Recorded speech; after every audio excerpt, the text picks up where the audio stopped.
Hello मेरे प्यारे बच्चों। तो चलो फिर आज के इस वीडियो में हम लोग थर्ड पार्ट अपना कंप्लीट करने वाले हैं। मतलब ये समझ लो कि 20 के और 40 सवाल हमने कंप्लीट कर लिया है। आज है बाकी 20 और सवाल कर लेंगे तो हमारा 60 क्वेश्चन मतलब 60 सवाल हमारा पूरा हो जाएगा। और ये जो आज की वीडियो है ना, इसमें मैंने मिक्स रखा है। पिछले 2 वीडियोज में मैंने केवल फिजिक्स का लिया था, लेकिन आज की इस वीडियो में पूरे साइंस का मिक्सचर है। मतलब बायो, केमिस्ट्री, फिजिक्स तीनों का मिक्सचर है। तीनों से सवाल मैंने रखे हैं, तो चलो इसको फटाफट से अपना कवर करते हैं और रिवीजन करते हैं। जिन बच्चों ने पिछले 2 वीडियोस नहीं देखी, जाके फटाफट से पहले चेकआउट कर लो, क्योंकि अब लास्ट टाइम है। अगर पिछले आपने कई बार अच्छे तरीके से नहीं पढ़ा होगा, लेकिन ये जो मैं आपको करवा रही हूँ 100 के सवाल पूरे के पूरे समझ लो, इंपॉर्टेंट है, निचोड़ है पूरे सिलेबस का आपके। इसीलिए पूरा अच्छे से बढ़िया से पढ़ के जाना। ठीक है, चलो सबसे पहला सवाल हमारा क्या है, यकृत साबित करता है। अब जब मैं सवाल पढ़ूंगी और ऑप्शन पढ़ूंगी, आपको अपना आंसर मन में सोचना है। अब आपको इसलिए चेक करना है ना कि आपको कितना आ रहा है कितना नहीं, है ना। चलो देखो, यकृत साबित करता है क्या, लार, जठर रस, अग्नाशय रस या फिर पित्त रस। अब यकृत मतलब लीवर।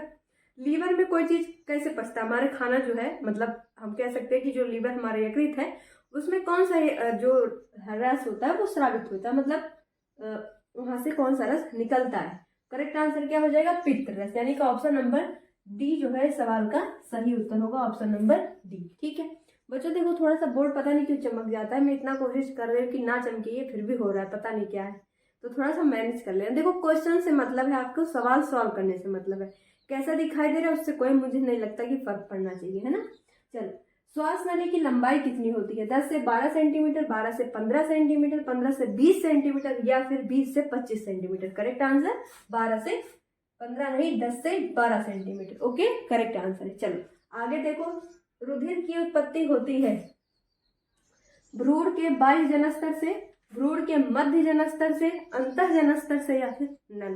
करेक्ट आंसर क्या हो जाएगा यहाँ पे, भ्रूण के मध्य जनस्तर से, यानी कि ऑप्शन नंबर बी सवाल का सही उत्तर बनेगा। चलो आगे देखो, उत्सर्जी उत्पाद के आधार पर मनुष्य है क्या, यूरियोटैलिक, अमोनोटैलिक, यूरिकोटैलिक या फिर इनमें से कोई नहीं। करेक्ट आंसर क्या हो जाएगा, यूरियोटैलिक। याद कैसे करोगे, उत्सर्जी उत्पाद, जैसे आप मतलब हमारे शरीर में, मनुष्य के शरीर में उत्पाद क्या होता है, उत्सर्जी उत्पाद हम कहे तो यूरिया होता है ना।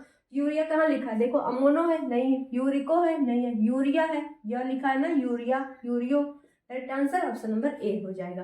चलो पांचवा देखो, यकृत संश्लेषित करता है क्या, शर्करा, प्रोटीन, यूरिया या फिर रक्त। Correct answer option number C, urea. Formula क्या होता है यूरिया का, फॉर्मूला क्या होता है यूरिया का बताइए, NH2CO NH2।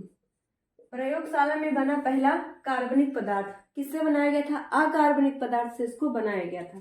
चलिए आगे देखिए, होम्योस्टैटिस शब्द किसने दिया था, वॉटसन ने, कैनन ने, डार्विन ने या फिर फ्लेमिंग ने। फ्लेमिंग ने तो दाएं और बाएं हाथ का नियम दिया था, ये तो है नहीं। डार्विन ने जिराफ वाला नियम दिया था, ये भी नहीं है। वॉटसन और कैनन बचा। वॉटसन कहाँ पे आता है, डीएनए वाले में आ जाता है। करेक्ट आंसर क्या बच गया, कैनन। चलो आगे देखो, पीनियल काय किस प्रकार की ग्रंथि, अंतःस्रावी, बहिस्रावी, मिश्रित या फिर नन। अंतःस्रावी ग्रंथियां वो होती है जो शरीर के अंदर होती है, लेकिन बहिस्रावी वो होती है जो शरीर के बाहर होती है। मतलब ये है कि वो शरीर से कोई चीज बाहर निकालेगी, लेकिन अंतःस्रावी में शरीर के अंदर ही वो चीज निकलती है। तो जो पूछा गया है पीनियल का, ये क्या है, अंतःस्रावी ग्रंथि है। ठीक, चलो आगे देखो, प्रतिस्थापन अभिक्रिया में निम्न में से किसका गुण पाया जाता है, एल्काइन, एल्केन, एल्कीन या फिर पैराफिन का। पैराफिन तो क्या होता है, मोम होता है ना। तो करेक्ट आंसर एल्कीन हो जाएगा। एल्कीन में क्या होता है, डबल बॉन्ड होता है, एल्केन में सिंगल बॉन्ड, एल्काइन में ट्रिपल बॉन्ड रहता है। 9 नंबर, चलो 9th क्वेश्चन, ऊष्माक्षेपी अभिक्रिया है।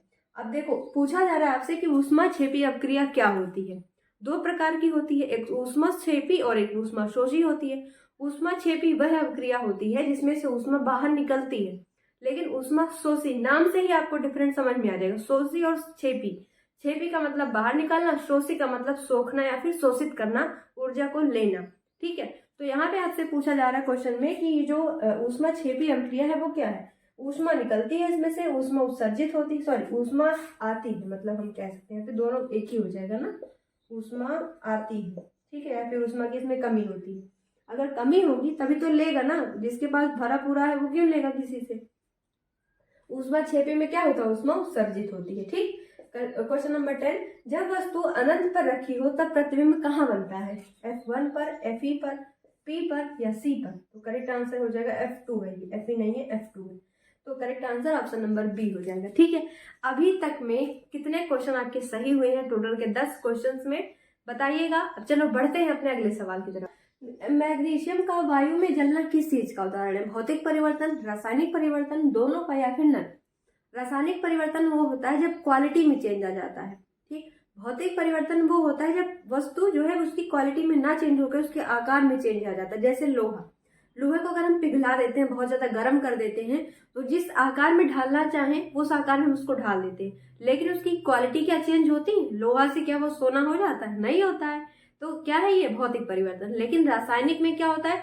वो चीज ही चेंज हो जाती है। ठीक है, चलो तब रासायनिक परिवर्तन, अगर मैग्नीशियम का वायु में जलना, अब वायु का मतलब ऑक्सीजन, मैग्नीशियम प्लस ऑक्सीजन। देखो कोई सवाल आपको नहीं आता है, इस तरीके से आप जरूर हल करना, मेरी बात मानना। जैसे क्या दिया है आपको नहीं आता, नहीं पता है क्या हो रहा है, ठीक है, नहीं पता। मैग्नीशियम का वायु में जलना, वायु का मतलब ऑक्सीजन, मतलब क्या है? मैग्नीशियम और ऑक्सीजन की आपस में क्रिया होगी, तो मैग्नीशियम प्लस ऑक्सीजन बराबर क्या आ जाएगा? मैग्नीशियम ऑक्साइड आ जाएगा, मतलब MgO आ जाएगा। तो क्या है? ये रासायनिक परिवर्तन है। Correct answer option number B सवाल का सही उत्तर होगा। ठीक है, चलो आगे देखो। 2NH4Cl plus CaOH का whole twice is equal to CaCl2 plus 2H2O plus 2NH3 में उत्पाद क्या है? अब जो ये वाली जो तीर होता है, ये तीर है ना, तीर के इधर जो रहेगा वो सभी क्या होते हैं? अभिकारक। जो तीर के इस साइड में होता है वो क्या होता है? उत्पाद होता है। मतलब यहाँ पे जो है ये मटेरियल है, जो बन के निकला वो प्रोडक्ट है। उत्पाद मतलब प्रोडक्ट।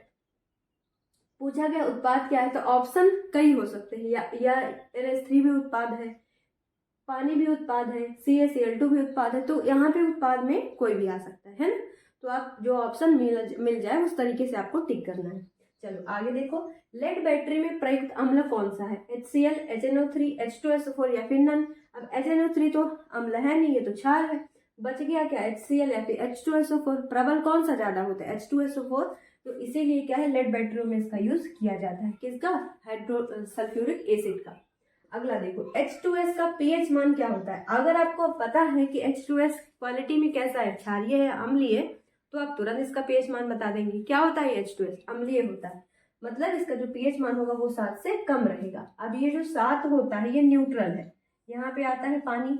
अब 7 से जितना भी कम अगर हम जाएंगे तो ये माइनस में जाएंगे तो ये हो जाएगा अम्ल, लेकिन अगर हम 7 से प्लस की तरफ बढ़ेंगे तो ये हो जाएगा क्षार। ठीक है, अच्छा नींबू का pH मान क्या होता है? एक बार कॉमेंट में जरूर बताइएगा। चलो आगे देखो। प्रबल अम्लीय विलयन में मेथिल ऑरेंज का रंग कैसा होता है?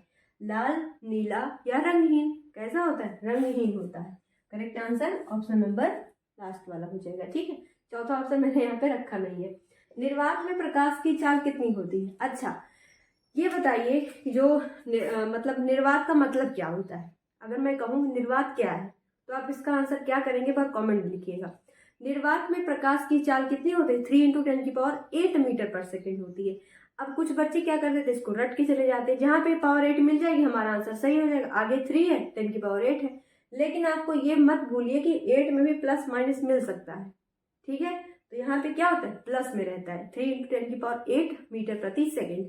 मात्रक पे ध्यान रखिएगा, मात्रक में भी एग्जामिनर आपको घुमा सकता है, यहाँ मीटर प्रति सेकेंड ना दे करके कुछ और दे सकता है, इसीलिए मात्रक को भी ध्यान से टिक करना है आपको। क्योंकि अब लिखने वाला सिस्टम खत्म हो गया कि आप लिख लिए, गलती से हो गया, गलती से दूसरा लिख लिया आपने, फिर काट के दूसरा लिख दोगे, ऐसा तो है नहीं। अब OMR शीट पे आपको करना है। अब OMR शीट पे आप अगर एक बार भी आपने वहां पे कर दिया तो दूसरा वाला आप नहीं कर सकते, है ना। क्योंकि इसलिए नहीं कर सकते क्योंकि जैसे मान लीजिए आपने एक गोला भर दिया, फिर उसी ऑप्शन में आपको लगा नहीं ये वाला गलत हो गया, दूसरा गोला भर दिया, तो वो जो है क्वेश्चन आपका वो गलत हो जाएगा, एक भी नंबर नहीं मिलेगा। गलत रहेगा तो ठीक ही है, इसे भी नहीं मिलेगा, लेकिन अगर सही हो गया, मान लो अगर गलती से सही हो गया तो आप दूसरा ऑप्शन टिक कर दोगे तो पूरा क्वेश्चन बर्बाद। चलो इस तरीके से गलतियों से बचना है। समतल दर्पण की फोकस दूरी कितनी होती है? अनंत होती है। समतल दर्पण के सामने 6.5 सेंटीमीटर की वस्तु रखने पर प्रतिबिंब की लंबाई क्या होगी? अच्छा, आप सामने अपने समतल दर्पण, जो डेली आप घर में शीशा यूज करते हो, वो समतल दर्पण होता है। अब आप उसने सामने देखा आपने, तो क्या आपकी लंबाई आधी हो जाएगी? नहीं होगी ना, जितनी सामने रखी जाएगी उतनी उसमें प्रतिबिंब दिखेगा। तो कितना हो जाएगा, 6.5 हो जाएगा। इस तरीके से क्वेश्चन पे ध्यान रखें, ट्रिकी क्वेश्चन है ये सब। फिलामेंट किसका बना होता है, जो बल्ब के अंदर कांच का खोखला गोला जो होता है बल्ब, उसके अंदर जो फिलामेंट बनता है वो किसका बनता है, टंगस्टन का बनता है।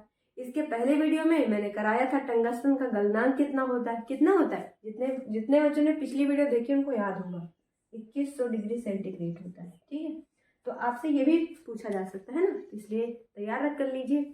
और कितने सवाल 20 में से सही करें जरा एक बार बताना कमेंट करके, और वीडियो पसंद आ जाए तो प्लीज़ शेयर भी कर देना और चैनल को सब्सक्राइब भी कर लेना। इतनी मेहनत आपके लिए कर रही हूँ तो आप थोड़ा सा मेरे बारे में भी सोच लो, चैनल को सब्सक्राइब कर लो। सब्सक्राइब नहीं करते गलत बात है, ये सब्सक्राइब कर लेना। ठीक, चलो फिर मिलते हैं अगले वीडियो में, तब तक के लिए बाय बाय। और सबसे जरूरी बात, best of luck for your exam.